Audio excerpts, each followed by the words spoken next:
Je suis conseillère formation pour les salariés du Secours catholique, puisqu'on a à peu près 1000 salariés, mais on a aussi 65 000 bénévoles. Voilà, donc je m'occupe que de la formation des salariés.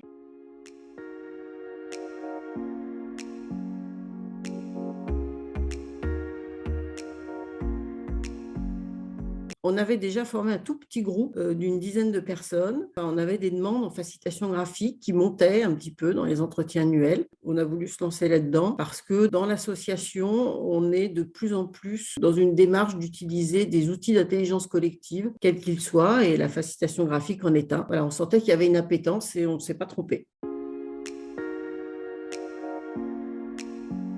On a eu un petit peu de tout, mais on a eu essentiellement ce qu'on appelle chez nous des animateurs de réseau de solidarité, qui sont des salariés qui viennent en appui et en accompagnement de nos bénévoles qui sont en action sur le terrain auprès des personnes en fragilité, des publics qu'on accueille. Et c'est vraiment le cœur de notre métier puisqu'ils représentent à peu près un tiers de nos effectifs. Mais on a eu aussi des gens sur des fonctions support, travail à l'immobilier ou des juristes qui sont aussi intéressés. Et je trouve que c'est bien parce que c'est aussi faciliter une autre forme de communication dans l'association. Ça porte un petit peu à tous les niveaux de l'association.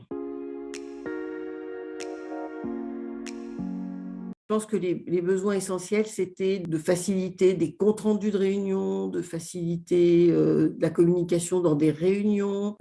Et puis, in fine, pour les animateurs aussi, je pense que c'était de favoriser la participation des personnes en difficulté, d'aller toucher aussi un public qui n'est pas forcément à l'aise avec l'écrit et pour lesquels le visuel peut être quelque chose qui les touche plus, d'essayer une autre forme de communication pour qu'ils se sentent plus à l'aise.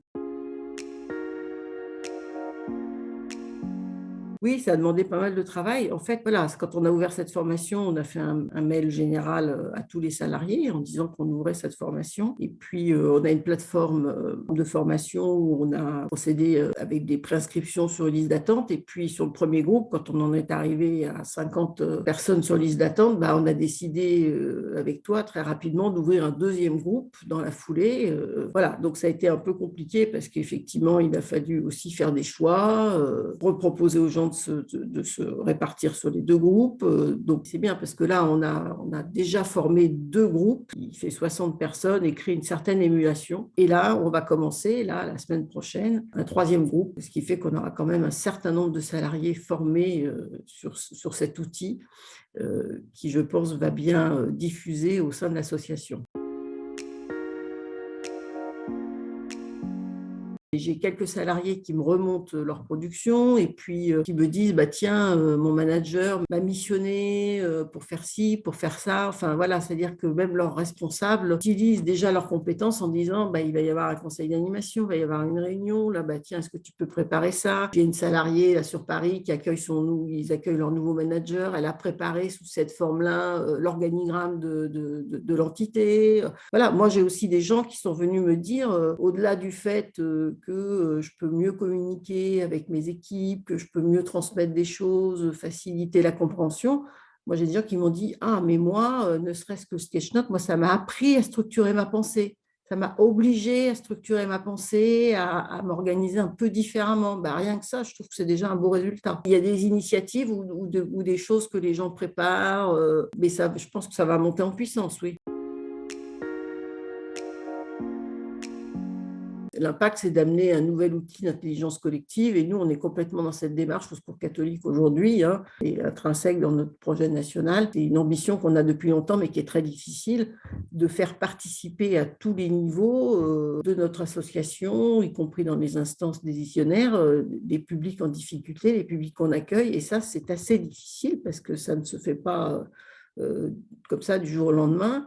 Et c'est avec ce type d'outil qui permet à tout le monde de réfléchir en même temps, d'avancer. Donc, c'est quelque chose, c'est un outil parmi d'autres qui va permettre que la mayonnaise prenne. Et on dit facilitation graphique, mais c'est vraiment un outil de facilitation dans sa globalité, je trouve. On est très content que c'est pris autant que ça et qu'il y ait une telle émulation, hein. D'ailleurs, on réfléchit en interne à mettre en place des groupes d'échange, de partage de pratiques, à faire des picto challenge en interne sur le vocabulaire du Secours catholique. L'enjeu, c'est aussi de favoriser l'appropriation de notre projet auprès de nos partenaires. c'est de bien prévenir en amont les participants du temps que ça prend. Voilà, c'est un outil qu'il faut utiliser et il faut y aller, quoi. La formule est quand même très bien et assez pratique à proposer à des salariés, surtout quand on est dans une entreprise un peu éclatée comme la nôtre. En tout cas, merci Romain, parce que la formation a été très appréciée.